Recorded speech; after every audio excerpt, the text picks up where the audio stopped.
For those who may have been aware of Mastery Transcript or have even seen us at SAIS, the main reason for coming back is it's been 2 years since we were here. The board chair and founder of Mastery Transcript, Scott Looney, was at SAIS 2 years ago, and at that point we were literally an idea and a sort of perspective and philosophy of what could happen with absolutely nothing to show you at all. I mean, literally, there was not a thing that we could show you to say this is what a transcript is or how it actually functions. So when I moved to Raleigh, our family left Cleveland actually this summer because we wanted to come back to the Southeast. Nothing against Cleveland, but it's a lot nicer down in this part of the woods. And when my wife realized that Mastery Transcript had grown to the point where it was no longer needed to be stationed in Cleveland, she turned to me and said, so we don't need to stay in Cleveland anymore. It's a virtual organization. And I was like, yes. And she's like, okay, so here are the places that we're thinking of moving. And Raleigh, North Carolina is where we are now, and my 2 boys are at Ravenscroft, very happily sort of absorbed in Doreen Kelly's world down there, and we're loving everything about it. So it is nice to be back in the Southeast. You know, I'm here because when I moved to town to Raleigh, I sort of reached out to SAIS and said, hey, look, we're here. And part of the motivation was really just the culture, the people, the sense of place, the things that I desperately loved when I was lucky enough to be at Collegiate, working with Keith Evans, who snuck in here to judge me as my ex-boss to see if I can still articulate clearly. But one of the things that, you know, I think we, you know, that I thought was important was to make sure the folks at SAIS knew we were here, because as an organization, part of the motivation was looking around and saying, well, we absolutely have members in the Southeast and the South. It is probably less than other parts of the country. And so there is something nice about saying, hey, there's someone here who's in your neighborhood who's willing to talk to you about this. And now, as opposed to saying, oh, we can Zoom call, or maybe if we see each other at a conference, it's not unreasonable to say, hey, could you drive over here? Could you come and visit for a day, talk to some folks here, spend a couple hours on campus, or we have a little smaller regional event, could you come and talk to some folks here? I wanted people to know, and as I showed them where we had come, it was actually Sherry Burkhart who was like, ooh, you need to do a session because you guys have come a long way in 2 years. So that's the preface. I will say this, it's actually somewhat of an exciting time, and as we get into this, I think you'll see why.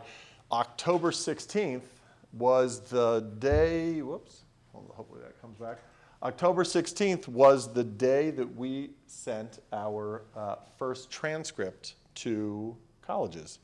So we have actually sent now 3 transcripts to colleges and universities this year. So for those of you who might have seen Scott a couple of years ago or have followed this at other sessions, that's probably very different than what you had heard about us. I also know this, I got the greatest, honestly, this is my favorite description of MTC from a head of a Canadian school who I was talking to a couple weeks ago. And so I often say, well, what is it, why do you want to learn more? What is it that brought you our way? And he said, well, I've been to a couple conferences recently on proficiency or competency-based learning or PBL, and what happens is everyone is intrigued by the sessions during the day, and then at night, we all go to the bar, and someone's like, I don't think that was funny, but I like that someone laughed. We all go to the bar, and someone says, I totally get this, I love it, and we have some pockets here and there, but you know, how do you ultimately make this work? And he said at both conferences, there's someone in the back corner of the bar who yells out, have you heard of Mastery Transcript Consortium? And he said, you guys are like the indie rock band that everyone's heard of and no one's seen. And so part of the goal here is to continue to get out and show people what it is we've built so that we can get beyond just, we've heard of you, we think that's kind of a cool concept, and let's wrap our hands around it. So that's what I'm hoping to do today a bit with all of you guys. I do think, though, it is important, other than talking about me, to frame a little bit of who we are. Some folks might know, some folks might not. So let me give you the super fast history of Mastery Transcript Consortium. So Scott Looney, who many of you may have heard of, and if you haven't, you're about to, is the head of school at the Hawkins School in Cleveland, Ohio. And he's taken a school that was sort of progressive in definition, but not in spirit. And over the last 13 years, he's moved it a long way to more and more progressive PBL, immersive-based student-centered learning practices. And about 4.5 years ago, he, along with his admin team, thought, gosh, the last hurdle here is getting rid of grades. And if we could get rid of grades, I think we could sort of go all in with where we want to go. So very much summarizing the story and maybe putting a little hyperbole in it, he and the college admissions officer called 20 to 25 colleges and universities where a lot of Hawkins students had gone and said, hey, we're thinking of doing this. And pretty much to a man, they said, yeah, don't. Because we like your kids. We like reading about your kids. We've had good success with your kids. And if you do that, you'll be that sort of odd school in Cleveland that we don't know what to do with your transcript. So again, summarized in probably an unfair way, the next step was calls back a few weeks later to say, well, what if 25 of us did this? What if 25 schools like Hawkins did this? And that is basically why this organization exists, because the answer to that question was, if 25 schools like Hawkins did this, kids we want, kids that have had great success on our campus, yeah, we might be willing to take a look at this. And that is why I am standing up here today and why Scott Looney has gone from doing something at Hawkins School that maybe a couple people would go and visit once in a while to say, oh, what's that transcript you've created, to trying to create something that's a tool and a possibility for everyone. So that is very simply the story. And if I was going to give you the broadest strokes of what we're trying to do as an organization, so I talked to a lot of people, so I've thought about this a lot. Is there a way to capture this simply? And I think this is the most accurate description of what we are attempting to do. We are attempting to provide flexibility and support to schools that want to innovate their curriculum at whatever pace is right for them, with a beacon at the end called the Mastery Transcript, an actual target to shoot to. Because the first part of the conversation is not new. It's not. That conversation has been around for a long time, and Montessori and Dewey would argue we sort of established this a long time ago about the best ways potentially for people to learn. But the challenge has often been, well, what do you do? How do you capture that? How do you represent that? And that's the void or the North Star or the beacon that I think MTC is trying to put out there. With no time frame and no expectation with how quickly you get there, but an opportunity to say there is a way to do this, to answer that question. So that's broadly what we've been trying to do. And as far as what we look like as we've been trying to do it, and this will probably be starkly different. So the official birthday was March 2nd, I think was the date, at NAIS in Baltimore, 2.5, yeah, I guess you can safely say 2.5 years ago. That was the official birthday. And some of you may have even been in the room the day that we sort of had this meeting right before NAIS officially launched and said, hey, who wants to join? And at that meeting, there were 47 schools that, to Scott Looney's credit, he and a small group of folks had spent a year recruiting to say, look, when we launch, we want to launch with members.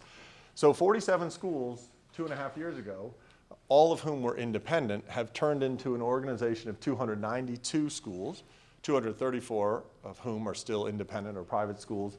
But now we have 58 public and charter schools. And we did that because we were just getting so much curiosity and interest, quite frankly, from independent and charter schools. The initial goal was 5 years in the independent school community, proof of concept, and then launch it to everybody. But there's just been a lot of curiosity, and included in that group of 58 publics and charters is, in fact, a collaboration with the state of Utah. So, of which 23 high schools are engaging with us in this effort to sort of move these programs ahead. So if you think about impact, we like to say, we're not naive enough to say you can directly count that as true, but potentially this is the impact right now of 150,000 students moving through a mastery approach to instruction. So that's, I think, worth noting.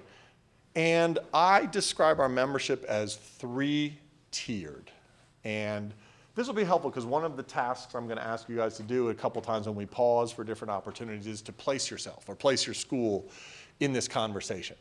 Where do we lie? Where might we lie if we wanted to engage in this? So broadly, we have 3 tiers of membership across those 292 schools. Tier 1, or the vanguard, the pointy end of the spear, you pick your analogy, are these 10 pilot schools. And those are the schools who are working right now, using the transcript right now as their transcript of record. 5 of those schools are using it with their seniors this year and are the group that has and will be sending transcripts to college that are mastery transcripts. So my guess is, and I say this openly to a lot of our potential members or even current members, these schools are not like everybody else. We don't expect most people to say, oh yeah, I identify with those guys. That's exactly how we've built our program. Most of them are new or newer. They have been born into the progressive competency space from their inception. The parents are on board, the students are on board, the faculty are on board. This was how they were built. And actually, of the 5 who are using it this year, 4 of them are public or charter schools. So that's sort of the vanguard group, the pointy end of the spear. Tier 1 is what I call them. Tier 2 is that second group, 45, 50. These are schools that have probably moved past the first stage of the conversation, which is why should we change? Do we really want to invest in this? And they are schools that broadly probably we would think and hope are 1 to 3 years away from being able to flip the switch from, we think we should be doing this and we've built a lot of programs to potentially doing it, to be in a position to use the mastery transcript. So that's tier 2. And then tier 3, I have my own name for them. I call them, and that's not the international schools. Tier 3 is the other, who's good at math, 240 schools, 230 schools. I call them intellectual champions or philosophical champions. Probably a lot of folks like you who have said, I get this. I kind of generally understand what this conversation's about. I'm willing to think that this world is a little bit different. The fact that I walk into McDonald's and order from a kiosk, the fact that I see all the stores closing around me, or that, as one faculty member said to me recently, yeah, I learned the world was different when I was no longer paying attention in faculty meetings, but I was shopping. And that was sort of their joke. It made me think oh, if that's how I'm not paying attention in faculty meetings, then the world's really different. People have said, we want to learn more. Are we ever going to do this? Maybe. Will it ever ultimately be right for our school? Maybe, hopefully, who knows? But this conversation matters, and we want to stake in it, and we want to use this to help us have this conversation. And that's an interesting group, and that's probably where most of the new membership comes from, folks in that third category saying, we're comfortable enough to say we want MTC on our website, or we want to tell people we're in it. We're not in any way telling our community that this is absolutely going to happen. And then I guess if you use the parallel of any change movement and you go with wins versus victory, we've said internally all of the time that it would be a win if schools joined for 3, 4, 5 years, did a lot of work in moving their curriculum and creating new, immersive, hands-on, maybe more student-centered or personalized opportunities to grow, and then said, we're going to stop for now. But if they took that from the conversations and the network that's out there, it wouldn't be the end of the world. Would we love it 20 years from now if this is what a transcript is around the globe? Absolutely. But I think it's important to be fairly open with how the membership is in fact distributed, because at the end of the day, these come down to not just personal decisions for each of you as educators, but personal decisions for you as school leaders. Can I engage my school in this? Not just is this interesting, but can we engage, and can we engage in a way that's going to meet us where we are? So I think that background is important, and I wanted to share that with you as a guide. And just to reinforce the point, I think in some ways about, and again, I don't know which schools you guys are from. Some of you I do, I recognize, but some of you I don't. But to reinforce the point of who's in this pilot group, who's on the front side, and how they may or may not sort of be like you. The 5 schools on the left are the ones who are sending off transcripts this year, and 6 schools on the right are the ones who are going to be already using it and be sending off transcripts in the year or 2 afterwards. So again, probably not the most typical traditional independent schools, although we do obviously have some of our members on there and some of our SAIS members who are going to be taking advantage of this. This is an important piece for me, and I think it's hopefully an important piece for you as you leave here and think about this and say, should we engage? And this I think is often a challenge in any innovative movement, particularly, and I don't know who exactly is in this room, but my guess is it's less full-time faculty, and maybe this is all an administrator's, various levels of administrator conference, I believe, today. There is an inherent unintentional impact of saying, well, look, we're going to identify a problem, We're going to tell you how to fix it. I think implied in that, particularly if you're a faculty member, is that you've been doing something badly. And oftentimes innovation gets stifled because the folks on the front lines are like, well, you're basically telling me I'm no good, or I've been doing something badly, and I have both empirical evidence and anecdotal evidence to make it pretty clear to me that that's not the case. And I chafe at this a bit. I don't think that we are solving a problem as much as honestly we are offering an opportunity to move ahead, to take what already works well in education and give folks an opportunity to go even further with it, to free up your faculty to really, as I think Mike talked about yesterday, think big. Think as innovators and not feel stifled or stymied by the potential impact of that, and recognize that a lot of what they've done has been very, very good. But there's ways you can keep growing as a professional. To make that point, I always like this data, and some of you have probably heard this and maybe in another context, but 12%, this is fascinating when you talk about what's broken and what's working well, or where there's a problem. So 12% of the Fortune 500 companies from 1955 are still on the list. 12%. Schools have not changed in 125 years. So who's really broken, fundamentally, destructively broken? Particularly if you track the history of the United States during that time and say, not just in the US, but maybe around the world, that's the greatest economic expansion in the history of mankind. So I see problems with schools, absolutely. There are equity issues, there are funding issues, there are teacher training issues, and for those of you paying attention, the Washington Post just, I think it was last week, published an article that now our kids, kids from independent schools and elite publics are now labeled as an at-risk group because of the mental health risk. So there are absolutely problems in schools that can be addressed and need to be addressed, but I think it's difficult to say, for 125 years we've been failing kids. There are absolutely multiple examples of where things are not going well and need to be addressed, but I think it's important that if you want to have this conversation in your school, I encourage you to not frame it as we're failing. And all of you, by implication, faculty, have not been doing right by kids, but to say, look, there is an opportunity to do better. There are new ways that we can work and address and grow. So I think that's important that I wanted to share with you guys. I also thought Mike's talk yesterday, for those who saw it, and I don't know what Mike's talk was this morning, if anyone was in Mike Cobb's presentation, but I liked what he was hitting on yesterday because in some ways it dovetails with what we're talking about. Ultimately what we're doing here, and this is sort of language I've adopted, is in my mind, we're trying to give you an opportunity to capture where learning is created, not just where teaching happens. And that is, to me, a subtle but important distinction. And this is where, when we talk about supporting and empowering your teachers to take risks, to grow, and allowing a culture shift in the school, we really have to be attentive to how pervasive this mindset is. So I'm going to give you a couple examples from my own life that I think you may recognize in part that speak to this. A couple years ago, a brilliant colleague of mine had designed a class for second semester seniors, right? So everyone's like, oh, yeah, second semester seniors.